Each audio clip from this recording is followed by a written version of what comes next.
नमस्कार, मैं doctor M N Tripathi, मनोचिकित्सक वाराणसी।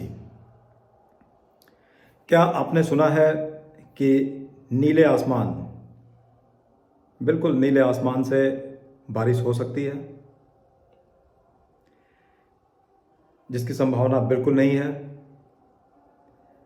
कुछ ऐसे व्यक्ति विशेष जो एक ऐसे बीमारी से ग्रसित होते हैं जिनके सोच, व्यवहार और सूझबूझ में इतना परिवर्तन आ जाता है कि वो इस तरह की बातों पे भरोसा करना शुरू कर देते हैं और बिल्कुल वो ऐसा कहते भी हैं कि जी हाँ, नीले आसमान से भी बारिश हो सकती है।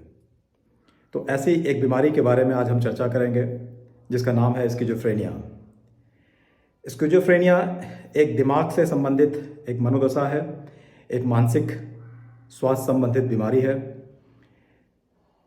जो कि अगर देखा जाए तो पूरे विश्व में 1% से ज़्यादा पॉपुलेशन में देखा गया है।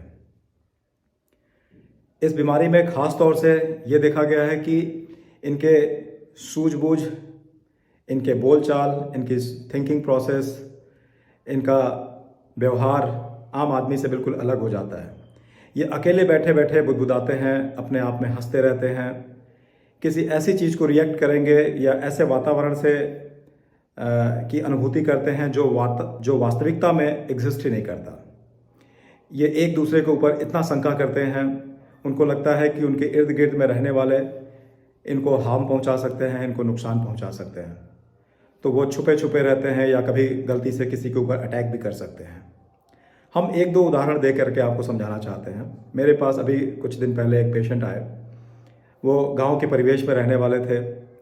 उनका कहना था कि उनका सबसे बड़ा शत्रु उनका भाई है जो कि उस गांव का प्रधान है। मैंने पूछा, भाई कैसे, ऐसा कैसे? तो उन्होंने बताया कि मेरे जो घर के पास जो मैंने एक मड़ई बनाई हुई है, जो लकड़ी से बना हुआ, घास फूस का बना हुआ एक मड़ई होता है, उस मड़ई के पास में उनके भाई ने एक लौकी का पेड़ लगा दिया। हमने फिर पूछा कि अच्छा, तो उससे क्या दिक्कत है? तो उन्होंने कहा कि नहीं, वो लौकी का पेड़ जब बड़ा होगा तो हमारे मड़ई के ऊपर में चढ़ जाएगा और चढ़ने के बाद में उस पर बहुत सारे घास फूस होंगे और वहाँ पे मच्छर पैदा होंगे। उस मच्छर से उनको मलेरिया हो जाएगा और वो मर जाएंगे। तो पूरी साजिश के तहत उनके भाई ने उस लौकी के पेड़ को लगाया है। ये बिल्कुल अस्वाभाविक सा सोचने में लगता है।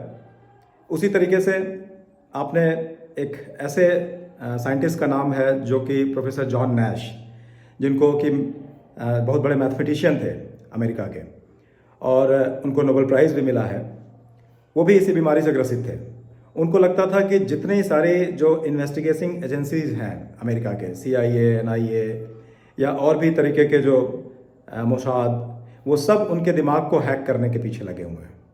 उनको ऐसा लगता था कि वो उनके दिमाग को हैक करके उनकी कोडिंग सिस्टम को अपने कब्जे में ले लेंगे और उनके ऊपर अटैक हो सकता है। तो वो रात में उठ कर भागना शुरू कर देते थे। रात में सोए हुए हैं, अचानक से उठ के भागना और छुपना शुरू कर देते थे। उनको दवाइयाँ वगैरह चली, बीच बीच में दवाइयाँ छोड़ देते थे तो फिर से परेशान हो जाते थे। बाद में उनको नोबेल प्राइज़ भी मिला। एक ऐसे बहुत मशहूर एक्ट्रेस परवीन बाबी, जो भी जिनकी मृत्यु कुछ दिनों पहले हो गई और बाद में पता चला कि वो अपने ही फ्लैट में मरी पड़ी हुई हैं, वो भी स्किज़ोफ्रेनिया से ग्रसित थी। तो ऐसे बहुत तमाम उदाहरण हैं।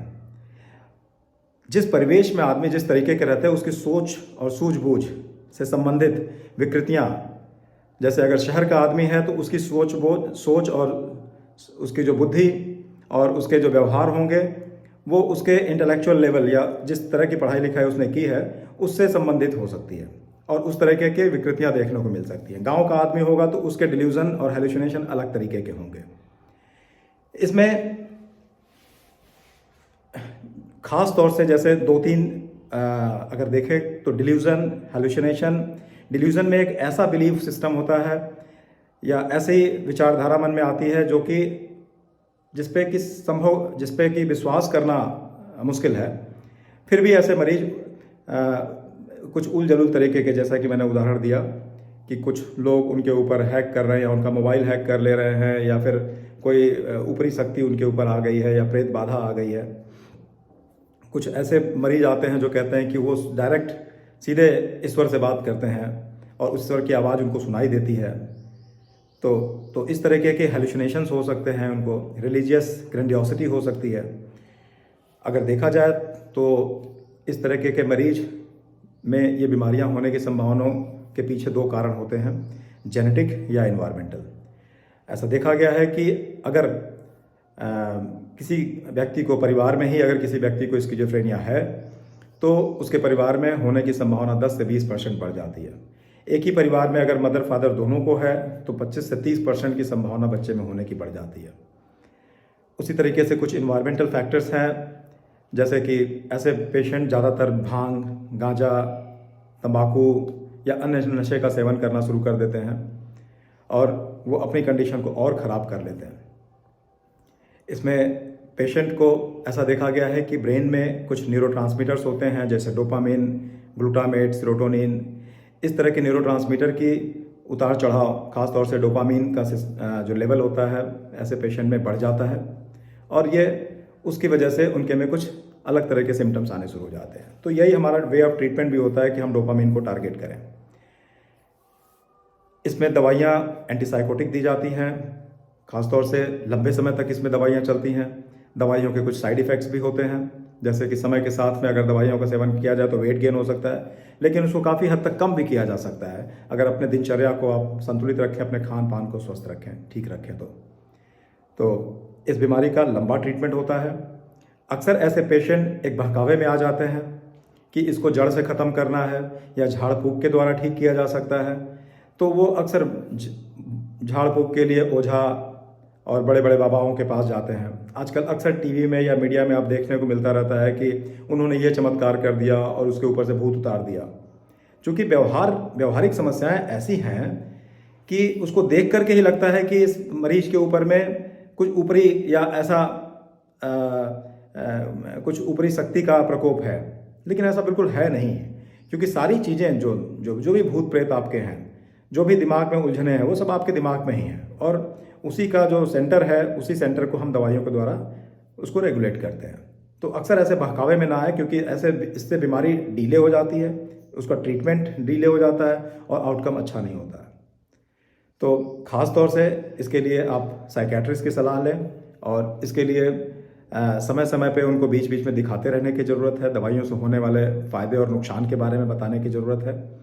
और स्किज़ोफ्रेनिया एक बहुत ही घातक बीमारी है और इसको इलाज के द्वारा काफ़ी हद तक ठीक किया जा सकता है और ऐसे पेशेंट फिर से अपनी नॉर्मल लाइफ में आ सकते हैं। और यही संदेश हम देना चाहते हैं। धन्यवाद, नमस्कार।